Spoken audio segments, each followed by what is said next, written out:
share this much content on a bio, but I think Tim's is rather impressive. So I'm going to go ahead and read a few items from Tim's bio just to give people on this webinar a flavor of what kind of experience you're getting here today.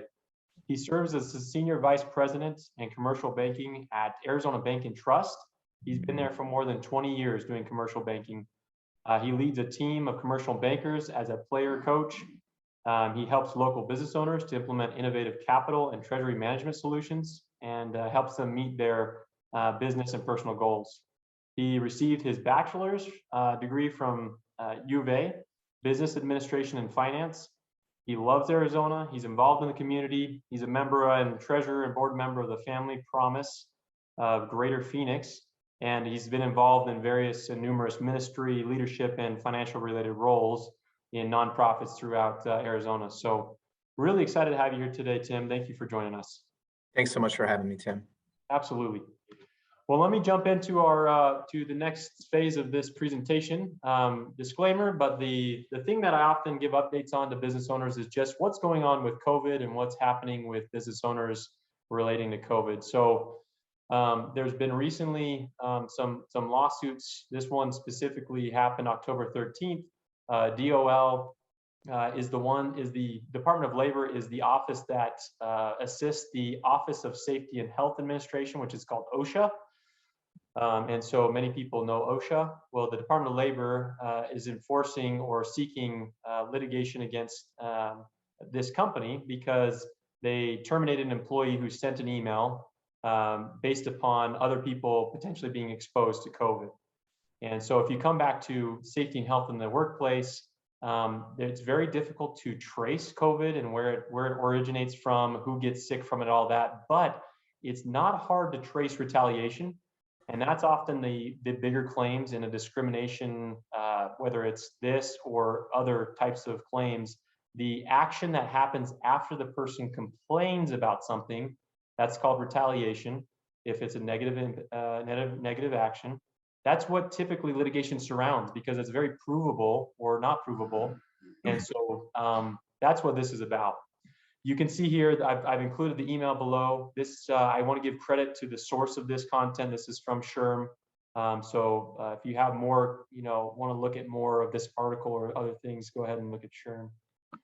The other thing that's important to know is there's been quite an uptick in litigation, and one of 5 cases that happens surrounding COVID, as you can imagine, happens in the healthcare space. Employees, I've received a number of recent phone calls from both sides of the aisle, employer and employee, specifically in healthcare, where a lot of employers are mandating the vaccine be complied with. People get it by November 1st. So there's a frantic push on both sides, and it's really interesting to see how it plays out. But I assume what we're going to see is an uptick in the litigation following that November 1st deadline when people actually get fired for not complying with the vaccine mandate. And then you're going to see really the state courts, district courts, and appeals court having to deal with the issue on a very first time new basis. So one of the reasons this is interesting is because it's uncertain how the courts will rule and what they will end up doing. Lastly, you see here below, there's a OSHA cited employer for COVID-19 safety violation after worker's death. Again, there's the contact tracing that's been very difficult, but the thing that OSHA has focused on most outside of retaliation is, did you do something that was just really, really silly or really, really egregious in how you complied with? Did you not require, or did you in fact suggest people not wear a mask or not wash their hands or whatever the case may be, and you had a lot of people in close proximity to each other? That's an issue that OSHA will look at. So that's the update. If you have more questions on that, or if you're looking at, hey, can I enforce a vaccine mandate, or what if I don't want a vaccine mandate as an employer? Is that going to put me into liability? We give advice on that every day. Happy to walk through your scenario to make sure you are protected. Last thing, this is just more intriguing. Tim and I talked a little bit about this before the webinar. Crypto is gaining traction, and it's also losing traction at the same time in different forms. One way it gained traction was there was a bank, mortgage company, I should say, not a bank, that was allowing down payments to be used in a pilot program that was crypto based. It was actually the crypto Bitcoin. And so this was something, it's not obviously regulated yet by the SEC. It's a little bit of an unknown, but you are going to start seeing some pushes, I think, in this space.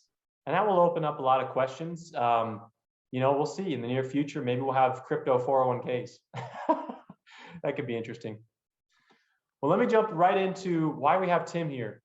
I'm going to go ahead and let Tim, we'll walk through this together, but the 5 tips to securing financing for your business is, again, such a critical role to play in any business. And I just want to get people in front of this issue and understand what it's going to take. So Tim, go ahead and take us away with these 5 tips.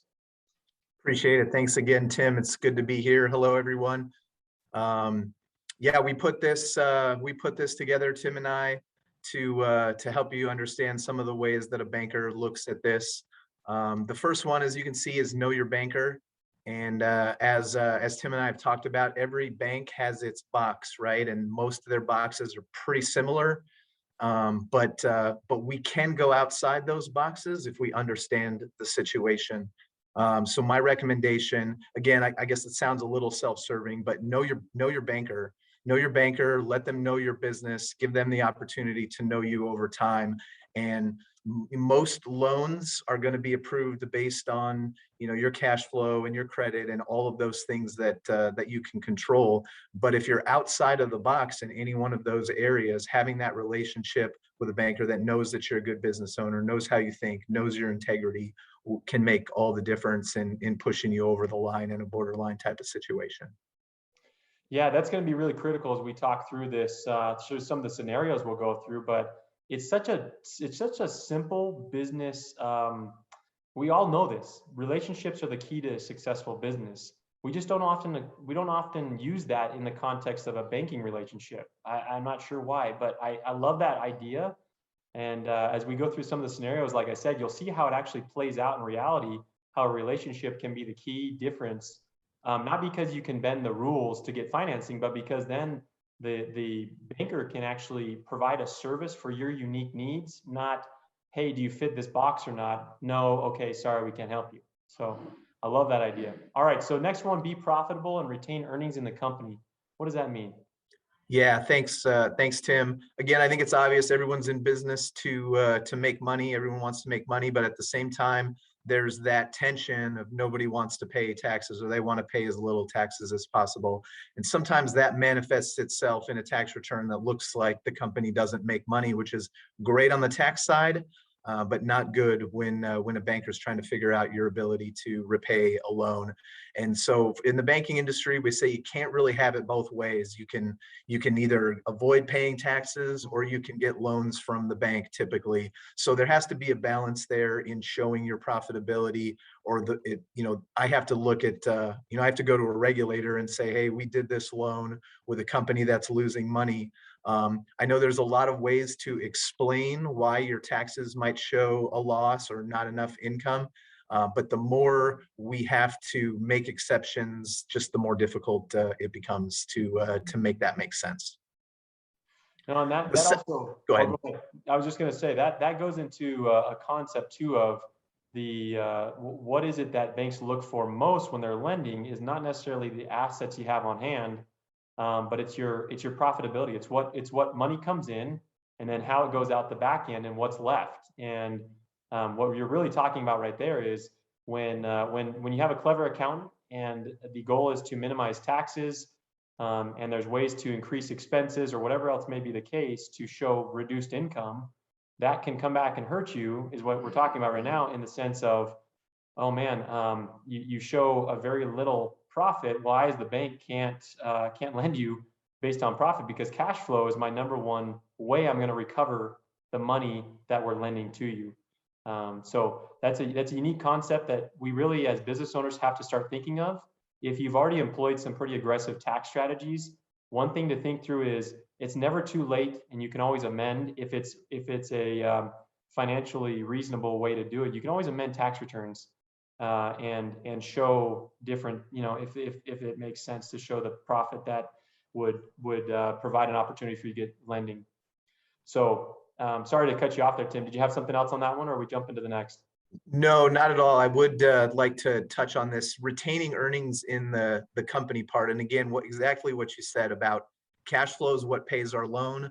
Collateral is what we look for when the cash flow doesn't pay the loan, but we never want to be in a position where we're taking collateral. It's not in our best interest. It's not in your best interest.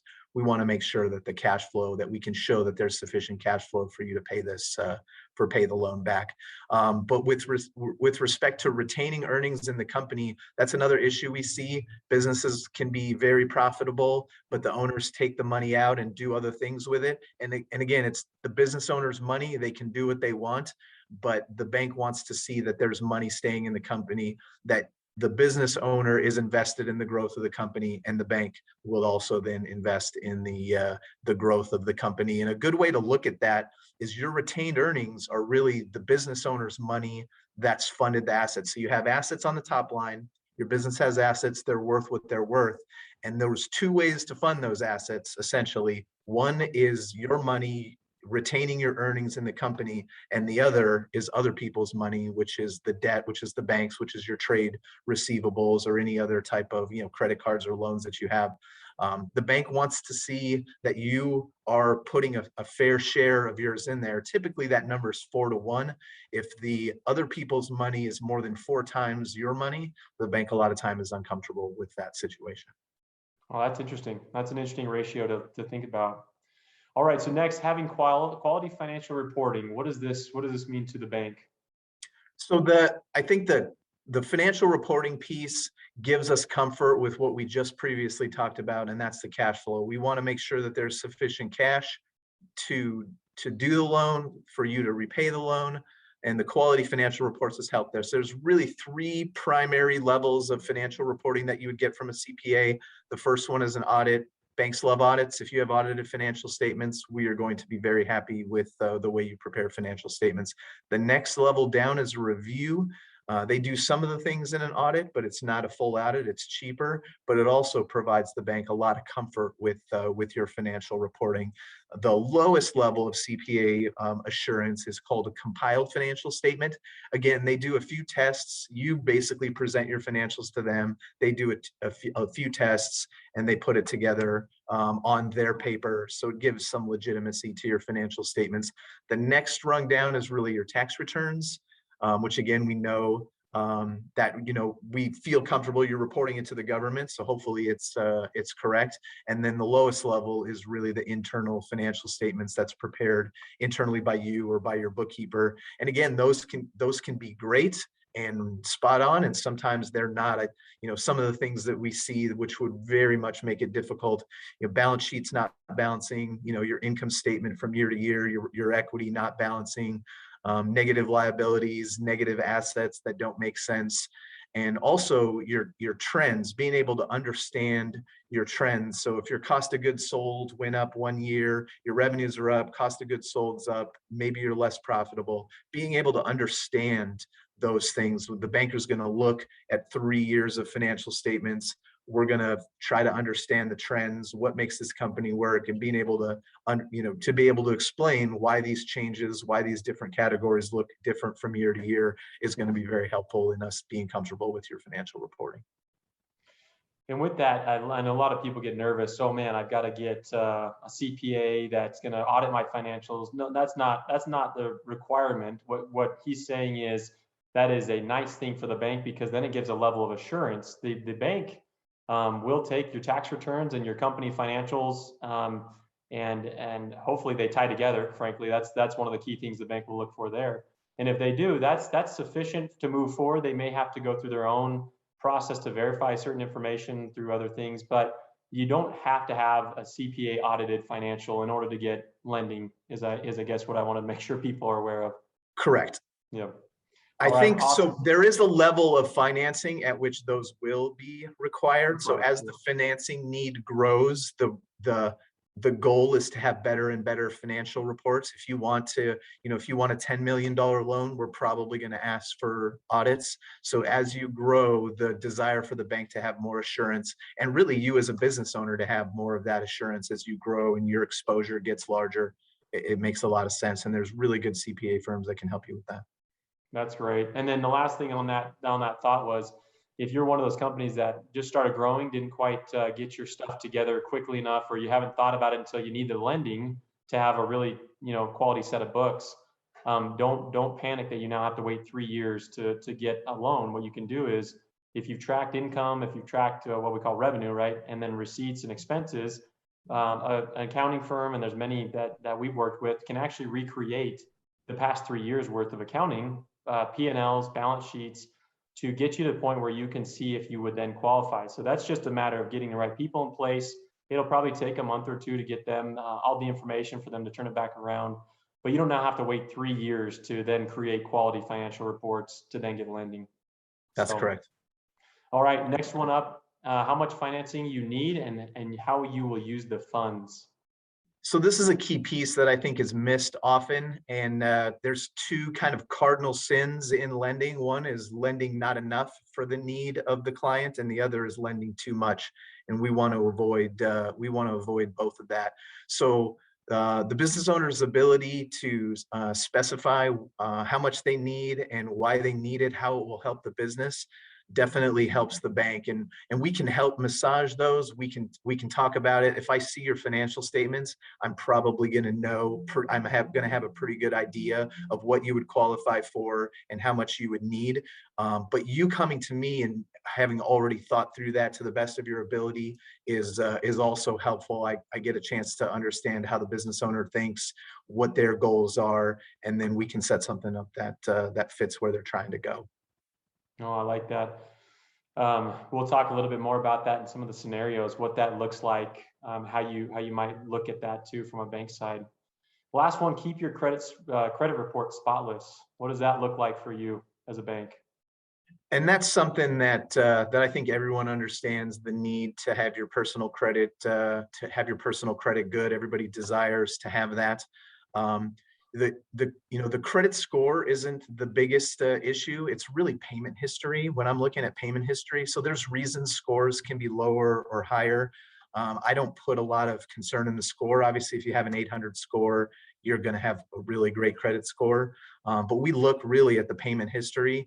And it's really a proxy. How you handle your personal credit is really a proxy for how I would expect you to handle your business credit. So, if I look at a business, they have cash flow, they have collateral, they have maybe good financial reporting, but if their personal credit report is bad and there's a lot of late payments and missed payments, makes me question how well the business is run as well. The theory being that you managing your personal financials would typically be easier than managing a business financials. And if you're falling down on the personal financial management, there might be some concerns in the business that I wouldn't see otherwise. So a really great credit score can also get me over the hump if there's some borderline things, but hey, they've always handled their credit perfectly. I'm going to be more apt to recommend that this is something we should do because they've shown personally that they can handle their finances. That's such a unique point. I'd never thought of it in that context, but essentially it's an indicator for the bank. The personal financial statement or report is a credit report, is an indicator for the bank to see how well you handle money. And That's absolutely true. If they see it from that perspective and they project it onto your ability to handle the money that the bank's going to lend them. And that's, it's an indicator. Awesome. Well, let's jump into some scenarios because this is where we really get to applying those 5 tips. So we have in this first scenario an online beauty products business owner. She's looking to acquire another business near her for $1.5 million, $1 million of which is assets. She has some projections that she can increase her revenue and profits by 3 times just by purchasing this one beauty similar business near her. She's kept good financial records over the past 3 years, but she doesn't always report tips in her stores where she sells and things like that. So, which means her profitability doesn't look as good as it maybe should. What are things that she should be looking out for here, Tim? Yeah, thank you. So the first thing that I think about is the profitability looking low, and there's different ways to measure that. We're trying to find cash flow, as we talked about. If it shows the cash flow without the tips, it's obviously not as strong of a deal, but maybe we can still get comfortable with it. But that's going to be the first thing. We're going to want to understand, why did they keep the tips off? What are the tips? But it's going to be tough for us to add that back into the income, if the financial statements don't show it. So that's always a concern. But maybe it cash flows without the tips. It's a little bit less of a strong deal. We like to have it strong cash flow. It's a little bit less strong, but maybe we can still get comfortable with her ability to repay without the tips. If not, there might be some things she can do to do that. The next thing that I look at is it appears that the business is going to have some goodwill, so there's going to be a collateral shortfall, and banks are looking for cash flow, and then if the cash flow is not there, we need a secondary source of repayment, which is the collateral. It appears that the collateral would be lacking in this situation. Perhaps she has some other collateral. Perhaps her existing business has assets that we could also secure in her existing business, and maybe the collateral isn't an issue because it's elsewhere. Outside of there being collateral elsewhere, we're looking typically at an SBA loan.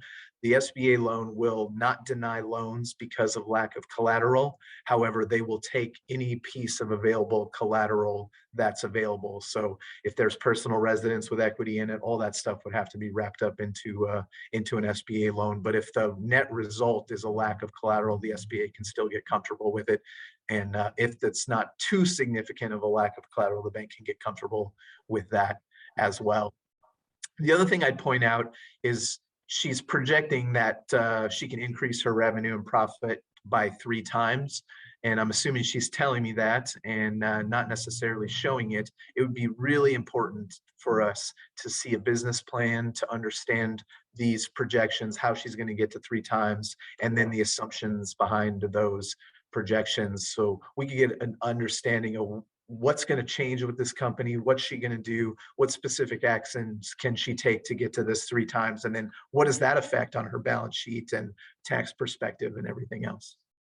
No, that's a really, it's a unique thought on that last part, which is when you go to the bank, you're really looking at them as an investor. And when you're asking them to invest money into your business, they're going to be looking at things like, well, what's my probability of return?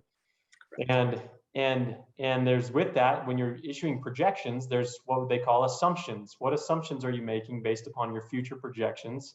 So for instance, in this case, if she's saying, I think I can increase revenue by 3 times and the profits by 3 times, the bank is going to ask, well, are you, if you're assuming you're going to increase revenue, have you accounted for the fact that you're probably going to have an increase in employees or taxes or all the other factors that you look at? And a lot of people can do a really rough sketch of how much money they're going to make and how much revenue and then profits, but they often miss those incremental costs that start to gather up and eat into profit. And so that's something a bank will look at and make sure that those line up. Right. We want you to prove it. Yeah. Well, and something we do at the law firm, we just helped a company that sold their business. This other company came in on the other side, and they thought very similarly to this model, different business completely. But the person we helped sell their business, they didn't offer credit card payments, anything like that yet. And so this buyer came in and said, I can increase your revenue by 3 times just by introducing a payment by credit card option. Sure.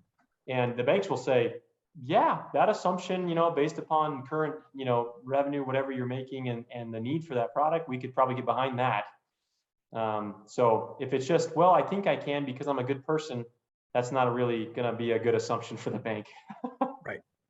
Well, okay, jump into scenario 2 here. Marco has a rapidly expanding accounting firm, growing fast, but he needs a $2.5 million loan to purchase a bigger building. His business started just 2 years ago, but 8 years ago, Marco had to file personal bankruptcy. What does it look like from the bank's perspective on this one? Yeah, so I think the first thing that stands out is the excuse me, the personal bankruptcy. Typically, banks have a policy that we don't lend to bankruptcies. Again, policies can be broken. There can be reasons, other strengths that overcome that bankruptcy, but that's a big one. That's a big concern to a bank. And then what happened in that personal bankruptcy? Did the bank lose out? What were the what were the circumstances surrounding it. There are obviously legitimate reasons to file personal bankruptcy that maybe aren't related to business management and everything else. So we really need to understand that. Obviously, you'd want to be upfront about that first and explain what happened. We'd want to understand it, and then what's changed, what difference does that make, and then being able to verify going forward, perfect credit since that point, and then obviously the results in the business. So that would be the first kind of hurdle we'd want to get around, is really understanding the personal bankruptcy and seeing whether we can go forward based on that. The next part is just 2 years in business is another thing. So typically we like to see 3 years of profits. If we had 2 years of profits, that's a place where, if I know Marco, we've had a business relationship. I've seen the way he does business. I know that Marco is a person of integrity. He does what he says he's going to do. Maybe he's already shown me projections for his first 2 years and met those projections. I've been able to get access to how Marco works as a business owner. That's going to help me. That's going to help me with 2 years, and hopefully the 2 years are strong. There's plenty of cash flow in there. The other thing we might look at is, what did Marco do before he started this business? If he was of a high earning capacity prior, that could also help me with this. And then and obviously the building piece. So typically we would require 20% on a conventional. The SBA does a 10% program. So we'd want to see that Marco has the cash for at least the 10%, and then he'd have to be subjected to all of the SBA rules. A little bit longer process, but a really good process for those that want to buy a building with the 10%, with the lower down payment, that don't necessarily want to risk, kind of their business cash flow by putting that huge outlay of cash on the building that they need. It can be a very good long-term solution.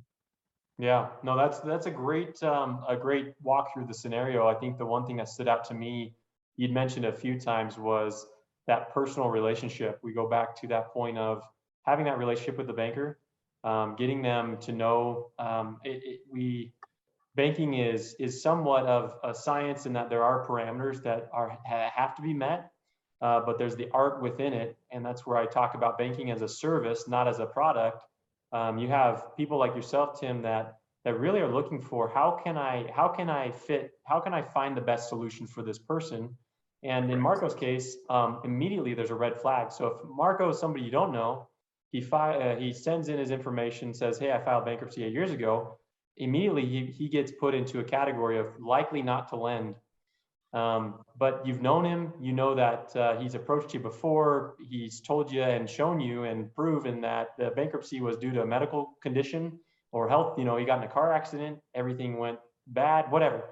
There's a lot of ways you can start to create and understand the person that you're lending to, and that creates opportunity for either the direct lending option the person wants, or it could be other options that are now available because you have that relationship. Correct. So I really appreciate you walking through that, because I think a lot of people get stuck on the hurdles. Oh, I don't have good tax returns. Oh, I don't have good quality reporting. Oh, I filed bankruptcy, 6 years, 8 years, 10 years ago, whatever it is. There are always those kind of initial hurdles that stop people from even going the next step. And what a shame, because there are opportunities, and it's based upon creating that relationship with a good banker like yourself. So awesome. Let's go to the next scenario.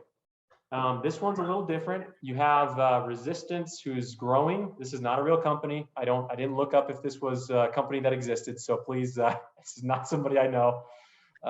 Resistance has 75 employees in 3 states. It's growing rapidly.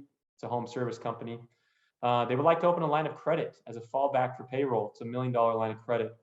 The company has been profitable 3 of the last 4 years. What should they be looking out for? What would the bank be looking at? Yep. So in this scenario, the first thing that steps out to me is company profitable in 3 of the last 4 years. Obviously, hopefully one of those years is further away from current than otherwise. If it's the most recent year of losses, that becomes the most challenging, and the further away that gets, it becomes easier to justify and make sense and move around it. But it's not even impossible to do a deal if the most recent year is not profitable. COVID is a pretty good example of that, as we have made exceptions in situations where they had a really, really strong business. COVID shut them down for months, obviously a huge chunk out of their business. Year to date, they've shown that they've been able to recover lots of capital, strong guarantors, great company name, great management team, and we've been able to get comfortable with even the most recent year not being able to show cash flow, because we understand it's kind of a one-time thing. There may be other instances in that, but that's a very current one. Again, if we have, the 4 years ago was the loss, that probably doesn't really affect us. We'll want to understand it. But you've shown 3 years of consistent profitability. We're not going to be worried too much about 4 years. Is a long time ago. The next thing to look at, oh, go ahead. So I was just to say, the next thing I've seen too is these companies that are expanding rapidly often run into the situation of the growth trend in a rapidly growing company isn't like this typically, like a diagonal path. It's much more of a belt, like a swift curve. And so what happens a lot of times that I've seen with these companies is you might have the first 2 to 3 years, you have steady growth, and then there's an opportunity that hits. And so then in year 4, you've expanded into now 3 states, you've got 12 locations, you have leases at 12 different buildings with security deposits of, $100,000 on these.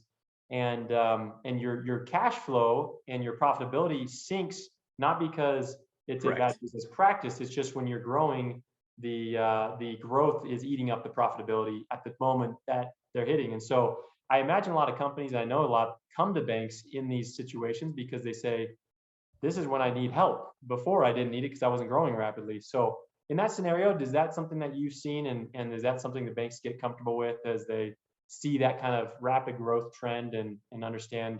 It is, and we can, if we understand it. I mean, there's a very common situation is having to upgrade your management team for this next level of growth, and maybe there's infrastructure you have to buy. If we can quantify that, then that makes a lot of sense. We see the rapid jump in the revenue, margins are maintained, and it's really an operating expense thing where you've hired a bunch of people, more qualified people, to get you to the place that you want to be, and there's a lag there. We can definitely get comfortable with that. I think in that scenario, we most likely want to see that that we've kind of returned to that profitability. But again, every situation is different, and we would then look to management history, personal credit scores, equity in the company, all of these other things that we look to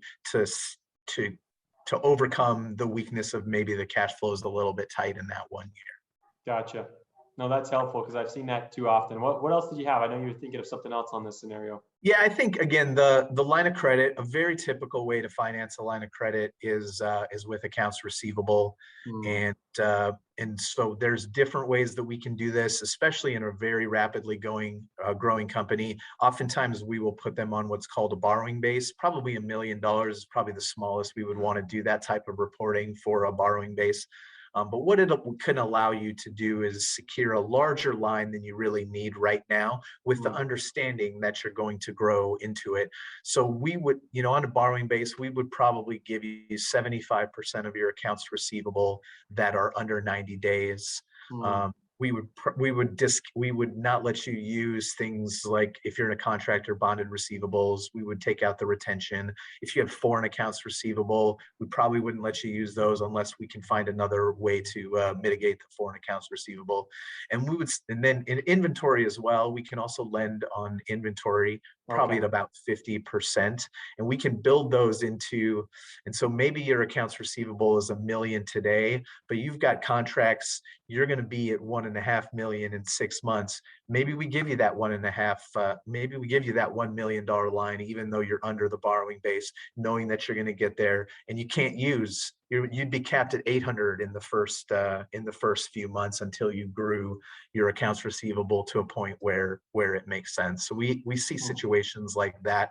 The borrowing base it's a little more expensive for us to manage, and so You do pay for that, but it allows you in a rapidly growing situation to get the financing that you need, because when you're growing that fast, there's always that outflow of money first.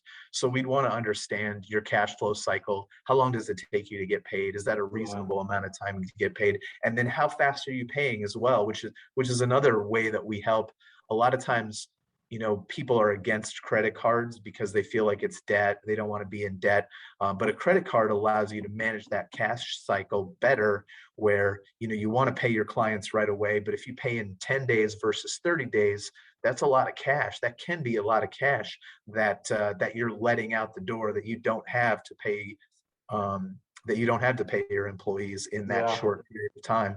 So the ability to use a credit card, you get with the fraud protection's the best. You get cash back on our card, and ultimately you can build in that float where it's not coming directly out of your account. You have an extra 30 days or so for it to come out of your account. Those are the different ways that you can manage that cash cycle. Maybe you don't need $1.5 million line. Maybe you only need a $1.25 million line in that scenario. No, that's interesting. No, thank you for sharing that. Well, let's jump into scenario number 4. Deshaun and Robbie run several successful manufacturing businesses. Craig is looking to buy out Robbie and become partners with Deshaun, but he needs to get financing. What are the ways that you've seen where these are not atypical in the world that I live in, which Nope. is See them all the time. Yeah, one partner is ready to get out. The other partner likes Craig, wants him to come in. How do you run that as the bank? What's the best way for these partners to get this worked out? Yeah, so we want to understand what the two partners bring to the company, because someone's probably going to need to be replaced, and so there's going to be a cost that's incurred with that. I've seen it both ways. If there is sufficient collateral in the company, it becomes pretty easy to do it conventionally. We secure it with various pieces of collateral, properly margined, of course, and we've done several like that. If there isn't sufficient collateral, if it's a situation where it's really a cash flow deal, or, again, if you're trying to get a multiple on that cash flow, a lot of times there's not collateral. A lot of times we'll get the SBA involved, because again, they will do deals without having to have sufficient collateral. Some other creative ways around that, a lot of times one of the owners who wants out is willing to carry part of the note. That can get us to a lower loan amount that helps us cover from a collateral standpoint. We would have the exiting borrower subordinate to us, and maybe we allow a certain payment plan as long as certain covenants are met. That's very common as well. Even in SBA deals, that's very common for the owner selling to carry a piece back as a kind of a way to lessen the risk of the other owner. And another way we've done it is if the cash flow supports a very quick amortization.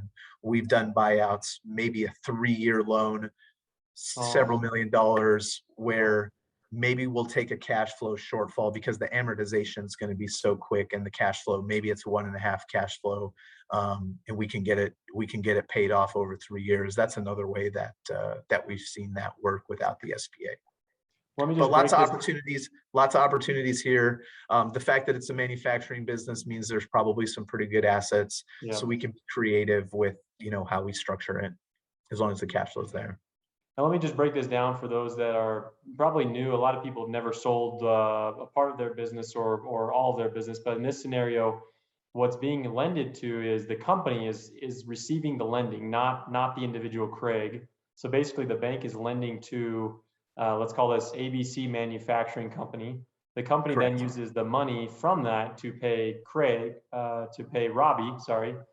Yep. Craig owes the company, and that's the back end of that deal. And to secure this, the bank looks at, all right, well, we want to tie in Robbie, and this is where I think the carryback comes in to appease two things. One is it may be a cash flow shortfall on the lending side, but also the bank likes to know that Robbie's still invested in the long-term success of this business by carrying back some portion of the lending. And that, I don't know if that goes into your 4-to-1 ratio, almost similar to what you were talking about previously, but the bank is looking for you to want to see this succeed. And so it likes that opportunity. And to your point, I've rarely seen it be fully conventional in these situations, because most of the time people do want a multiplier. They want some valuation that is not going to be justified. And most businesses now, frankly, don't have the assets, the collateral, Correct. physical collateral to do that on a traditional basis. So the SBA is a great tool, and that's Tim and his team. I know run through this process every day with people and use the SBA to get these deals done. So Yeah, that's we've done lots of these. yeah. The only other option you really have at that point is if somebody private equity is going to come in, but that comes with a whole other ball of wax that we have dealt with. So if you have questions either way, we can talk. But SBA and through traditional lending is a great option. So And when we're on this scenario of selling your business, I think it's all the more important that, most people would say that selling a business takes 5 years, in the sense that you need to plan before you sell the business. You need to make sure that you have your financials in place. You need to be able to show 3 solid years of profit at the back end of that.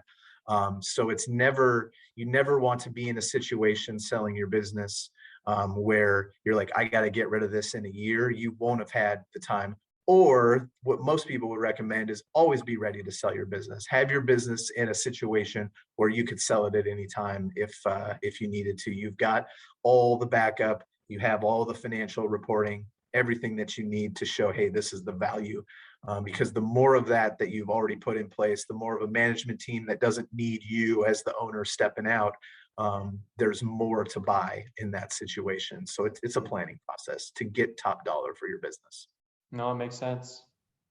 Well, thank you so much, Tim. Do you have any Yeah. other thoughts you wanted to share before we conclude this presentation?